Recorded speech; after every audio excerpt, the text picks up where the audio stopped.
Hello दोस्तों, आपको हमारे चैनल यूनिक के स्टडी में स्वागत है। आज के इस वीडियो के तहत हम आपको महत्वपूर्ण जीके का प्रश्न देने वाले हैं। तो चलिए महत्वपूर्ण जीके के प्रश्न को स्टार्ट करते हैं। पहला प्रश्न आप स्क्रीन पर देख सकते हैं। पहला प्रश्न कर है, डियागो माराडोना का संबंध किस खेल से है? तो फुटबॉल। जो अर्जेंटीना की रहने वाली है, अर्जेंटीना के रहने वाले हैं, इनका संबंध अगर पूछ दिया जाए किस खेल से है तो आप बताएंगे कि इनका संबंध जो है फुटबॉल से है। अमेरिका में राष्ट्रपति घर को क्या कहते हैं? यानी अमेरिका में जो राष्ट्रपति का जो घर होता है उसे क्या कहते हैं? व्हाइट हाउस के नाम से जाना जाता है। अगले प्रश्न की तरफ देखते हैं। तो अगला प्रश्न 3 नंबर जो प्रश्न कर रहा है, अर्जेंटीना में राष्ट्रपति घर को क्या कहते हैं? Pink house. अमेरिका में राष्ट्रपति का जो घर होता है उसे कहते हैं व्हाइट हाउस। अर्जेंटीना में जो राष्ट्रपति का घर होता है उसे कहते हैं पिंक हाउस। पेंटागोनिया मरुस्थल कहाँ स्थित है? अर्जेंटीना में स्थित है। भाभा एटॉमिक रिसर्च सेंटर कहाँ स्थित है? ट्राम्बे में स्थित है। और कराम्बे कहाँ स्थित है? महाराष्ट्र में स्थित है।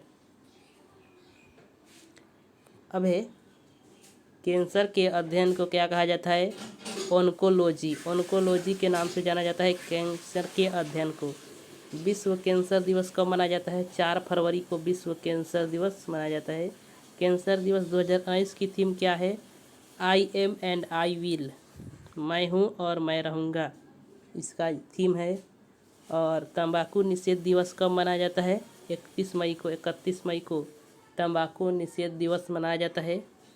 आइए अगले प्रश्न की तरफ चलते हैं। रायथू भरोसा चैतन्य यात्रा अभियान किस राज्य द्वारा लॉन्च किया हुआ? आंध्र प्रदेश। रायथू भरोसा चैतन्य यात्रा अभियान जो है आंध्र प्रदेश के द्वारा लॉन्च किया गया। अब है 11वां, माइक्रोसेफली रोग का संबंध किस वायरस से है? जीका वायरस से होने वाला रोग है जिसका नाम है माइक्रोसेफली रोग। वर्तमान समय में भारतीय संविधान के अंतर्गत संपत्ति का अधिकार क्या है? वैधानिक अधिकार है। वैधानिक अधिकार है। अगले प्रश्न की तरफ चलते हैं।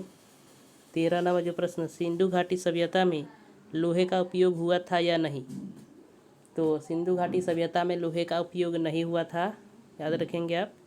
इस तरह भी प्रश्न पूछे जाते हैं। सिंधु घाटी सभ्यता को क्या कहते हैं? कांस्ययुगीन सभ्यता। यहाँ कांसा का उपयोग हुआ था सबसे ज़्यादा, इसीलिए इसे कांस्ययुगीन सभ्यता के नाम से जाना जाता है सिंधु घाटी सभ्यता को। आइए अगले प्रश्न की तरफ चलते हैं। तीनों गोलमेज सम्मेलन में किसने भाग लिया? डॉक्टर भीमराव अंबेडकर ने तीनों गोलमेज सम्मेलन में भाग लिया। गोलमेज सम्मेलन का उद्देश्य था संविधान को स्थापित करना, संविधान को लिखित बनाना। यह गोलमेज सम्मेलन का उद्देश्य था। साइटोलॉजी में किसका अध्ययन किया जाता है? कोशिका का। साइटोलॉजी में कोशिका का अध्ययन किया जाता है। मनुष्य की सबसे लंबी कोशिका कौन सी है? न्यूरॉन, जिसे तंत्रिका कोशिका के नाम से हम जानते हैं। अब आइए, हेनले लूप की लंबाई किस जीव में अधिक होती है? ऊँट में।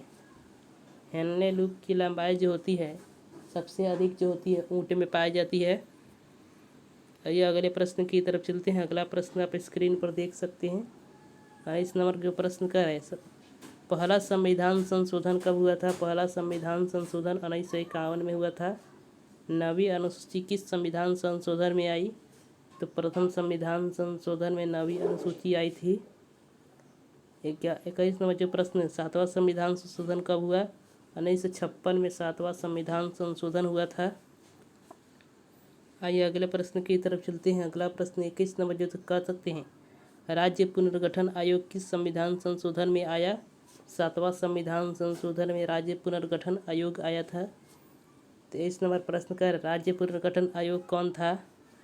फजल अली कमीशन आयोग के नाम से जाना जाता था इसे। प्रथम संविधान संशोधन किससे संबंधित है? भूमि सुधार से। भूमि सुधार से संबंधित है प्रथम संविधान संशोधन। 25 नंबर प्रश्न का, लघु संविधान संशोधन संविधान किसे कहा जाता है? 42वां संविधान संशोधन को लघु संविधान के नाम से जाना जाता है। बहुत सारे संविधान में सबसे ज़्यादा चेंजिंग किया गया था इस समय। अब आता है 42वें संविधान संशोधन कब हुआ था? 1976 ईस्वी में 42वां संविधान संशोधन हुआ था। 27 नंबर 42वां संविधान संशोधन कब से लागू हुआ? 1977 ईस्वी से 42वां संविधान संशोधन लागू हुआ था। अब कह रहा है 28 नंबर मौलिक कर्तव्य को संविधान में किसके द्वारा जोड़ा गया? 42वां संविधान संशोधन द्वारा मौलिक कर्तव्य को संविधान में जोड़ा गया। तो चलिए दोस्तों, यही हमारे प्रश्न समाप्त होते हैं। अगले प्रश्न के साथ अगले वीडियो मिलते हैं। तब तक के लिए धन्यवाद। अगर चैनल पर नए आए हैं तो चैनल को सब्सक्राइब कर दे और वीडियो को लाइक कर दे, ताकि जितने भी सारे वीडियो हम आए आपके सामने पहुंचता रहे। तो चलिए दोस्तों, धन्यवाद।